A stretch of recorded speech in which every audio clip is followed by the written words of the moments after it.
Hey you guys, welcome back to the channel. So welcome back to Motivational Mondays. So I'm going to be talking about today making your notary commission more than and after you get your loan signing agent certification, what you want to do if you want to make this a business. So you guys let me know. I know you guys are like, why is there green splotches here? So I was gonna do my colors of my business green with some other stuff, but I'm going a completely different route. So this was to see what colors I wanted painted in my office, but I'm not doing green anymore. So you guys may see that for a second. I think I'm gonna film this way just so you're not looking at a blank wall. So like my office setup is so blank right now. So let me show you kind of what I got. And then I have all my stuff in my drawers. But yeah, really basic for right now. But when you're just starting out, I have everything I need, so I'm really grateful. So what I'm going to be talking about today is if you're a notary, after you've got your commission from your state, after you went on the NNA website and been background checked and you passed your exam, now you are an official loan signing agent and you can get started. So for me, I knew that I just did extensive research going into it, and so I knew that I wanted to make this one of my businesses, and so I didn't want to commingle my funds and have like money from my business or like notary work in my personal account, and like when I have to do taxes, that's paid, they have to file that quarterly. So I wanted to have a business checking and savings account and just this be a complete business, because my company is called Jessica Alicia and Company. It is registered as a single member LLC with the IRS. So that is the first thing that I did.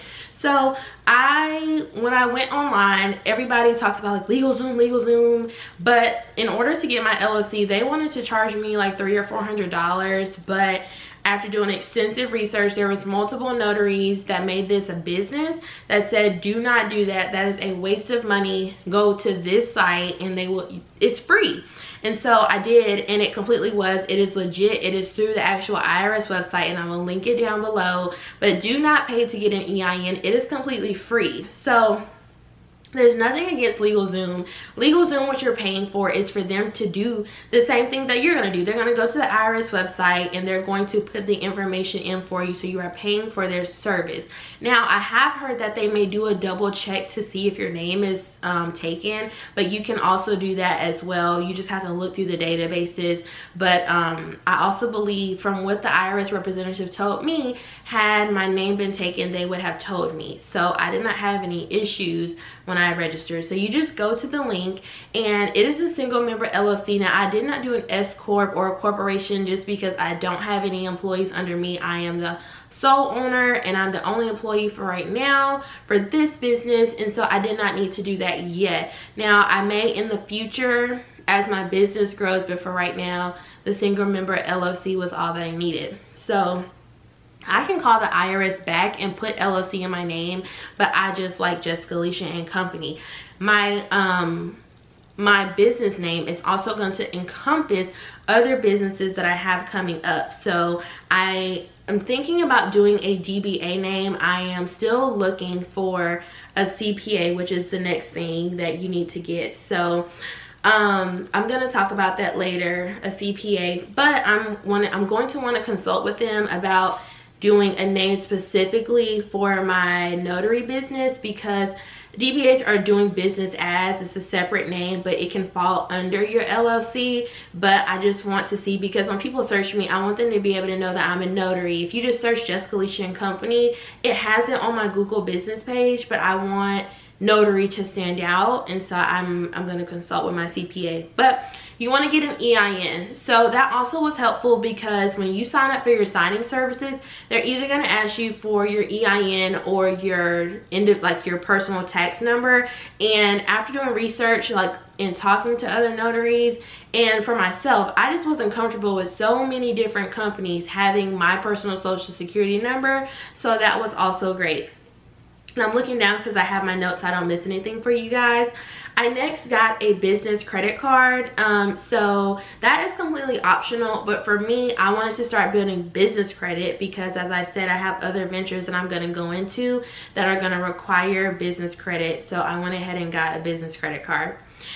It was relatively simple. I did the application and I got approved. It wasn't an issue, and my card was with me in like 2 weeks, less than that, so that was no issue.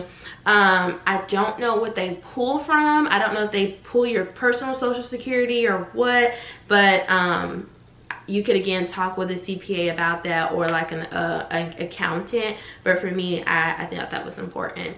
Next, you want to get well, this is also optional, but for me, I thought it was important to get a business Venmo account and a business Cash App account. So some of the notaries that I've used in the vicinity where I live, they say, oh, well, Venmo or Cash App me. And so you just want to make sure, because you have to pay taxes on anything that you a notarial act, you have to pay taxes on. And so I want to keep all of my stuff with my business accounts. I don't want anything in my personal account. So I did that. I also got a business checking account and savings. It came with the savings account for free. Now, it was $105 to get started. So $100 in my checking account, $5 in my savings account. And that was a startup cost. I thought, like I said, that was important, because when I start getting checks, most of the time you're either paid e-check or regular checks in the mail. And so when I get those, I want to be able to just cash them into my business checking account. Everything for my business is in my business account. My savings account, again, for a rainy day in case something happens, I will be putting money in that savings account. And also for my taxes. So just doing research for my state, they say about 20 to 30%. So I'm going to do 25% of every notarial act is going to go into my savings account. That way, when it is time for me to file taxes, I don't have an issue. Next, I set up my business Google account page. So Google Business is free. Let me show you guys my website. So I also have a business email that is going to be for everything. So the email down below in the description, that is my business email, and it's a Gmail account. So when you have a Gmail, it comes for free.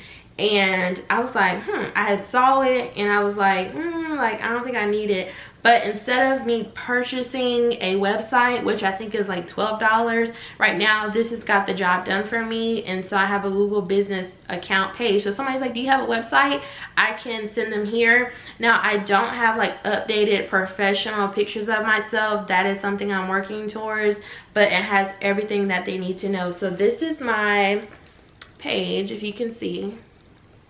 And I have to crop this, but yeah, it has my company name, contact me, mobile notary, and loan signing agent. I'm open today until 5 o'clock, and so they can just click on it and they can say call. They have the option, let me see if you can see it, to call me, directions to where they can reach me.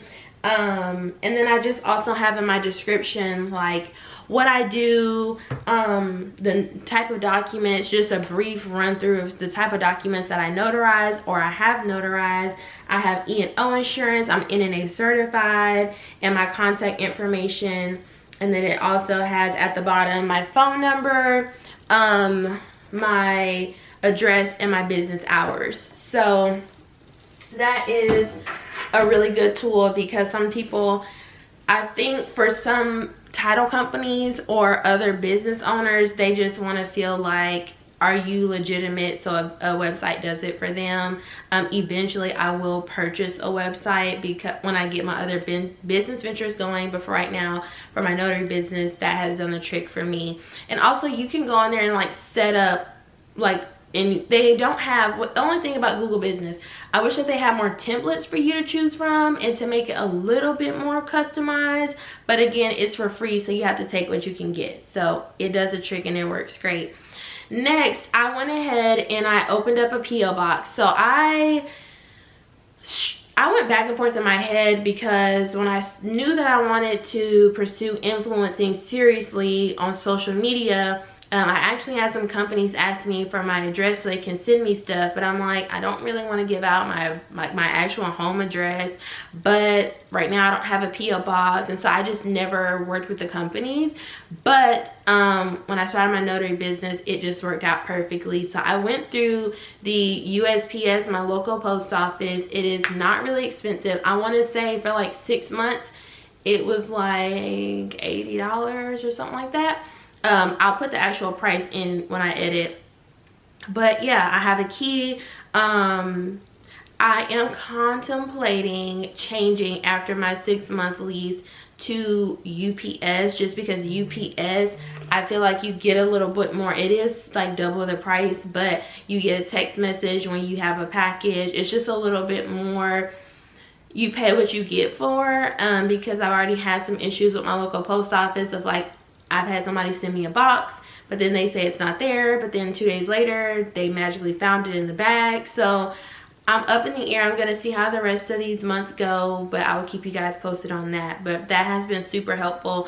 Also, like I said, a whole bunch of people having my personal address. I want to try and keep my family safe and myself, and so it's just been really safe. And now if brands reach out and I keep pursuing this seriously, when I get PR packages or whatever, they will go to my P.O. box and not to my home, just because you don't know if your information gets leaked or a server gets hacked. They have your personal address. Obviously, you know, there's ways to find my personal address, but I would just rather try to protect it as much as possible. Next, this is optional. I got marketing clothes. So wearable marketing, I've read and I've seen, is so important. So stuff like this, like Notary Republic, I have some shirts that I'm also gonna be wearing on the channel, which I'll kind of put in the thumbnail so you guys can see examples. But stuff that just lets people know you're a notary. So it started conversations, or people are like, oh, I have a document in my car I need notarized, or oh my gosh, I actually needed this notarized. Or you just never know who you're gonna meet. So you may be meeting a title company owner or a title officer, and so it just gets conversations going. Or when somebody does have something they need notarized, it'll pop up in their mind of like, oh, okay, you're a notary, like I remember you, perfect. So then they call you. So just always kind of be a walking billboard for your business. And I got these off Etsy, my shirts off Etsy. If you know somebody that can make you wearable marketing, then that's cool too. But I just like the design. Like I said, it's really simple. It says signing agent, Notary Public. And then you can also dress this up. So when I go for signings, I also put like a collar shirt over this with like nice pants. So it's business cash, but you can dress it up with heels or whatever. So it's all about how you do it. With my shirts, they're basic shirts, but then I ordered some clothes and some more business clothes. So I put blazers on with it and dress pants. So you just dress it up. You know what I mean? So you're comfortable, but still dressy and professional. And then lastly, actually I have 2 more things. So you're gonna want to sign up for a business UPS and FedEx account. That way you can get shipping supplies for free.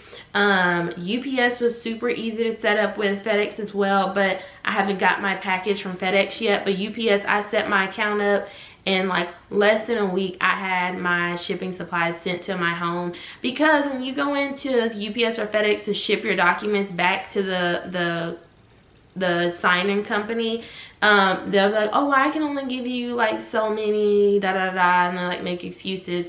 And so the guy was like, well, you know, if you're a business owner, and he was like, are you like a notary or your business owner? And I said, I'm both. And so I showed him my commission card and also my paperwork from the IRS showing I was a business owner. And he said, oh yeah, you can just go online and just set up your business account and get large quantities shipped to your home. That way there's no issue. And it was really successful.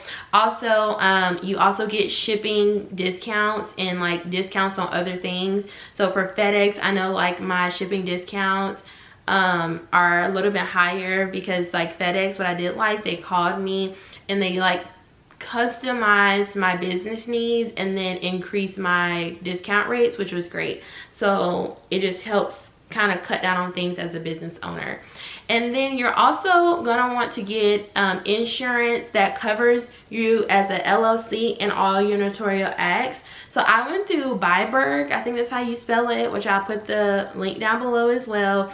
But I pay like $50 a month for $250,000 worth of coverage, and it covers my LLC and all my notarial acts. So when people talk about E&O insurance, there is a difference between just E&O insurance, and you have to read the fine print of your policy. So there are some E&O insurance policies that it only covers just notarizations. That does not include loan signing, so it is completely separate. So like if my neighbor said, hey Jessica, I know you're a notary, can you sign this document, can you notarize this document, my E&O insurance will cover it. But if a title company said, hey, we have a real estate transaction, we need you to be the notary for the closing, it does not cover that. So what I had did not cover me as an LSA, a loan signing agent. And so after doing a lot of research and ByBark and talking with them, it covers me. Also, let's say you make a mistake and they want to sue for your E&O insurance. So let's say they get the full amount from your E&O insurance company, and then they turn around and say, it was such a mistake, we want to sue your LLC. So now your LLC and your business that you built is at risk. So this covers me for both. And so I'm really happy. The customer service was great. The paperwork is super efficient. They, again, customize it to your needs. I probably will have to up this for the upcoming business that I'm doing. I don't even know insurance for that, so that's just a whole nother thing. But yes, get you insurance for your LLC if you get one, and for loan signing, because they're completely two different things. So if you guys have any more questions or anything you want to add that I may have forgot, don't forget to comment down below, like and subscribe, and turn on your post notifications. I have so much more content coming up for you guys, and I really appreciate it. I hope you have a great evening. Bye.